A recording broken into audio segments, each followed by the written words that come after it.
मी थोडं सविस्तर उत्तर देतो की पक्षामध्ये दोन फळी झाली.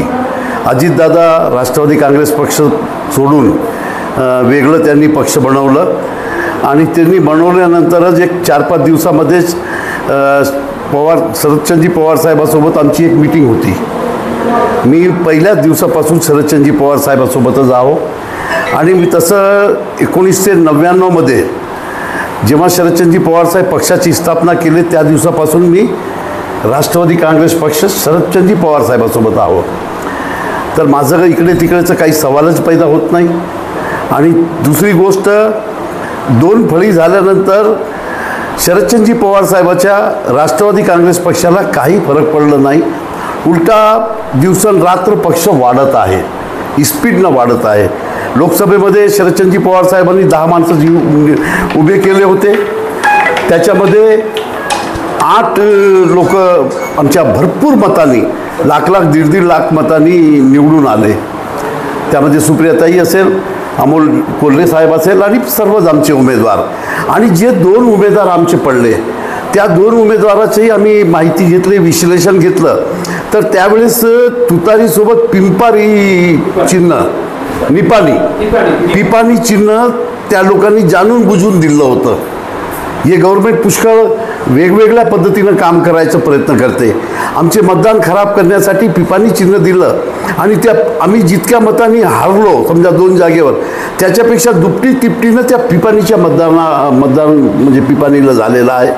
म्हणजे ॲक्च्युअल बघितलं तर आमचे 10च्या 10 जागा आलेले होते.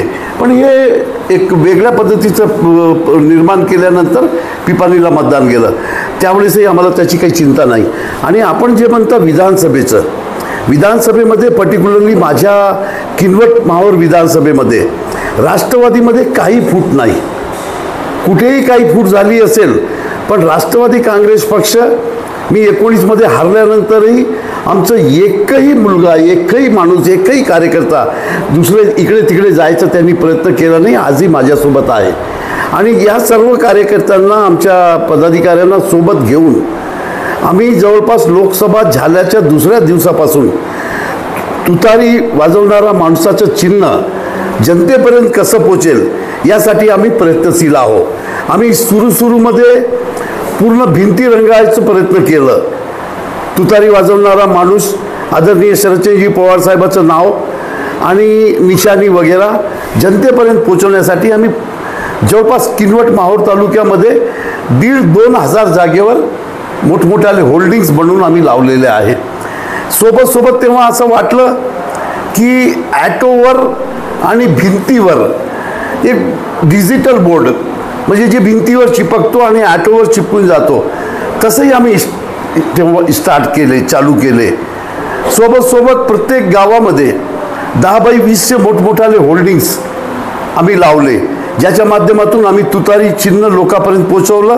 शरदचंद्रजी पवार साहेबांचे विचार आणि सरपंचजी साहेबांचं आमचं पक्षाबद्दल अशा पद्धतीनं आम्ही केलेलं आहे.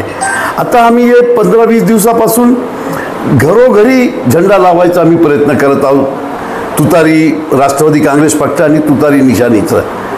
तर त्याच्यामध्ये मला असा माहिती पडली की ज्या गावामध्ये आम्ही समजा 50 झेंडे पाठवले मोठाले, तर तिथे 100, 200 आणि 250 लोक माझ्या घरावर लावा म्हणून प्रयत्नशील आहे. आणि आमच्याजवळ पहिल्या ट्रिपमध्ये बोलवलेले झेंडे 5-6 दिवसामध्ये संपून गेले.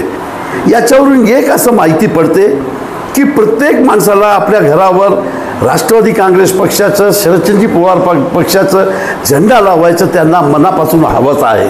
नाहीतर मागच्या पुष्कळ साऱ्या निवडणुकीमध्ये आम्ही बघितलं की आम्ही झेंडा लावतो म्हणजे लोक सांगत होते की नको भाऊ, लोकांना चांगलं वाटणार नाही, मी तर तुमच्यासोबत आहो पण झेंडा नको. पण यावेळेस काय लोकांमध्ये परिवर्तन झालं की संपूर्ण महाराष्ट्रामध्ये, माझ्या मतदारसंघामध्ये मी तर 100 झेंडे पाठवले तरी 300-400 झेंडे लागत आहे. हे एक चांगलं चिन्ह आहे, मला कळते. तर त्या हिशोबाने वारंवार मला 10-10, 20-20 हजार झेंडे बोलून प्रत्येक गावात आम्ही लावायचा प्रयत्न करत आहोत. सोबत आम्ही एक स्टिकर बनवलेलं आहे आदरणीय शरदचंद्रजी पवार साहेबाचं, त्याच्यामध्ये एक फोटो आणि तुतारी निशाणी ते स्टिकर आम्ही घराच्या प्रत्येक घराच्या दारावर आम्ही लावत आहोत. हां, म्हणजे चवी बाजूनं आम्ही तुतारी निशाणी पोचवण्याचा प्रयत्न करत आहोत. परवा एक सर्वेवाल्याचं रिपोर्ट आलं आणि त्या सर्वेवाल्यांनी आया बहिणीला विचारलं की